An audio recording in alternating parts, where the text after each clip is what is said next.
Did the Senate make the right move to remove the AI regulation ban from the big, beautiful bill? That is what we're talking about on today's Tread Talk. I believe that old Donald Trump had good intentions by attempting to ban regulation on AI for the next 10 years. But I also think the Senate made the right decision to remove that. I think old Big Don, was probably thinking to himself, we got to win this race, so don't slow him down, let him run. And I think that's wise. And as a part of his attempt at having a regulatory ban from the states was if a state chose to have AI regulation, they would not be eligible to receive a $500 million federal grant related to building AI infrastructure. So that's kind of like, he's thinking semi-thoughtfully about it. But where the Senate comes in and I think makes pretty good and thoughtful decisions is when they remove that shit, because 10 years without regulating AI really puts, I think, regular everyday people in a position where they can be kind of left behind quickly. And that's part of the scary part of AI is like, we got to get through this technological revolution, winning the technology race, but also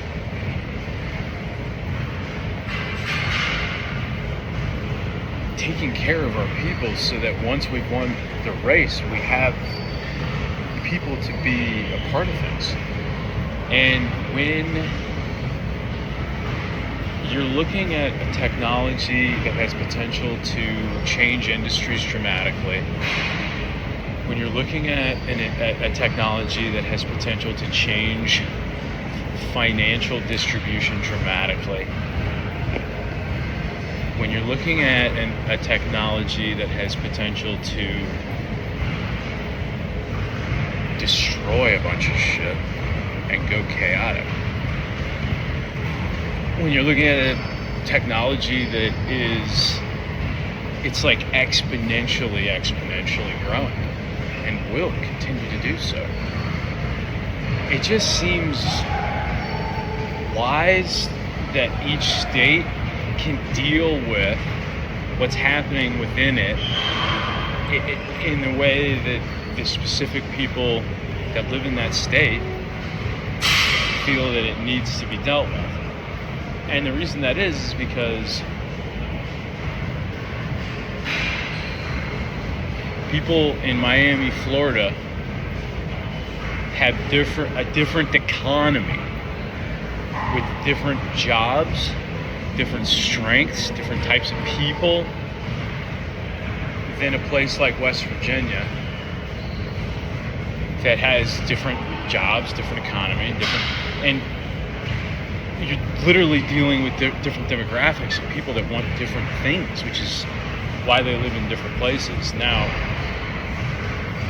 I think the federal government doing everything they can to stoke the fire, so to speak, of innovation and growth, I think is really wise. And I think it needs more carrot and less stick. More like, how can you guys get competitive and run forward, as opposed to the way that it was set up initially. And then that gives agency to the states to like, regulate it how you see fit, but also here's what we want to happen. Here are the competitive metrics. Here's ways you get access to grant funding or whatever. Here's what we want you to do. Maybe you don't give the $500 million infrastructure money to every state. Maybe you say states that do this get $100 million. States that do this get $250 million. States that do up to this line get $500 million. States that do this, well, you guys are really doing what we need you to be doing for us to win this race, so there's $1 billion.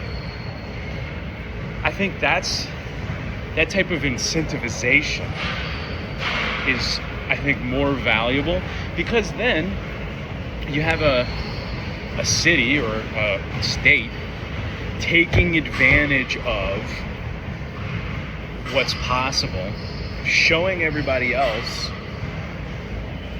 what's possible, and being like either inspiring or having that, putting that competitive, like, I can fucking do it too, into all the other states.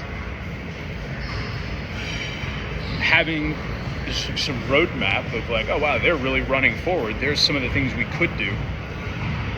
And if you create that for a state, I mean, that's when you have cities like Austin, like, start to like, oh my God, everybody's moving to Austin. Everybody's moving to, here. That's what's possible when groups of people lean into doing cool things, creating jobs, creating wealth, creating fun. People want to be a part of that. So I don't think it needs as much stake. I think it needs like way more carrot. More. It's already a reason to be excited. I don't think that you don't need to like beat people into doing something that's good for them. They just need to understand how it's good for them and what they can do to reap the rewards. And then most people are like gladly ready to walk forward. So maybe I'm wrong, but that's my opinion on the AI regulation ban, where old DT was coming from, and what we could do instead. And let's talk about it. I want to know what people think.